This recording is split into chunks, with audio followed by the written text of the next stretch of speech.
Greetings on behalf of the 63rd Readiness Division. This is Chaplain Siebold, and I'm doing a series in Noah.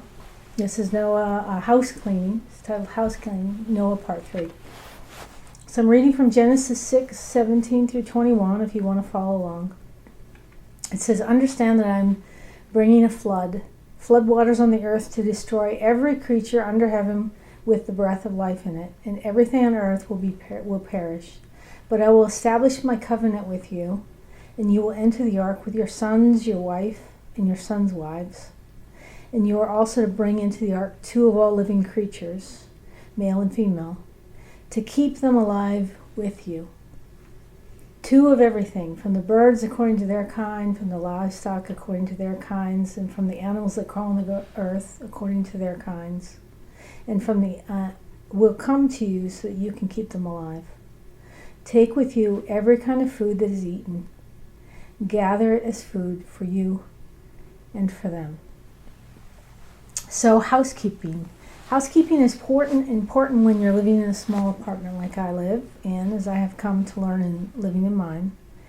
And I don't have a separate room to hide my mess. That's what I've noticed. I have to use all of my cupboard space wisely and keep organized, or the disorganization spreads out into the open spaces.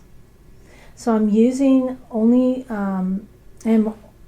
my only table, which is my breakfast bar, for my office. So keeping the dishes washed and put away has become number 1 priority. Or the food mess intrudes into my office mess and so on. It wouldn't look good. So I think you get the picture. So my only window/patio door to my apartment is in the bed area. So if my bed isn't made when my guests come, they'll see it. And if I shut the bedroom door or the sliding door, I have no natural light coming in. So I can only imagine that the housekeeping for Noah and his family would have been a full-time job. They had to have enough food to feed all the animals for a year while in the ark. And the ark had no windows and only 1 door that God shut. That's what the Bible says. What did they do? And so just to forewarn you, I'm married to a plumber, so I think of these things. So what did Noah? So basically, the ark, because the ark had no windows and no doors per se, it could have had little breathing holes. Did Noah design? So if the animals, think of it this way: if the animals eat, they also, you get my meaning, right? You eat, they also. So did Noah design a waste ejection system? So basically, where did all the waste go? So when he cooked, a stovepipe for smoke while cooking, did he have one of those, or did they have enough water to do their laundry? Did the waste just accumulate at the bottom of the ark, creating a continuous aroma? Did they have only meals ready to eat for a year? And a few months, and did they just wear their dirty clothes that smelled like a barn for a year while they were working, feeding the animals?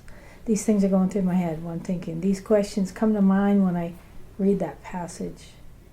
It's difficult to keep my little apartment in orderly fashion all the time, but how orderly or disorderly did the ark become during the year plus that the earth flooded? I bet you, and then I was thinking, I bet you they were glad when they left the ark. And I don't think Noah and his family, if they were living today, everybody goes out looking for the ark. I don't think they would be desirous of finding the ark. And often we only look at disorder and as an outward appearance, basically, when we're thinking about the ark. But interestingly, God doesn't necessarily look at the outward appearance. God looks at the inward man. So putting your house in order, what does that mean? Free Dictionary defines this as putting your own affairs right before criticizing someone else. So there are a lot of tips to keep your house in order online. But what does the Bible say? So one meaning is that you are about to die and need to put your house in order. But another comes from Colossians 3:12 through 14. And it says this: "Put on then, as God's chosen ones, holy and beloved, compassionate hearts, kindness, humility, meekness, and patience, bearing with one another, If one has a complaint against another, forgiving each other as the Lord has forgiven you, so that you must also forgive. And above all else, put on love, which binds everything together in perfect harmony. So putting ourselves right first is necessary before we can put others right. And if it's necessary at all, when we have first put our hearts right. So God is more concerned with our inward well-being and less concerned with the places where we live and work and eat. So I think Noah gained a good understanding of this when he lived in that ark for over a year. And the day he exited it, he had a better appreciation for caring for others selflessly. So this is my prayer for you today. Wherever our arcs might be right now, as we continue to stay a lot of time in our houses and with our families, I pray that we are more concerned with the well-being of others first before ourselves.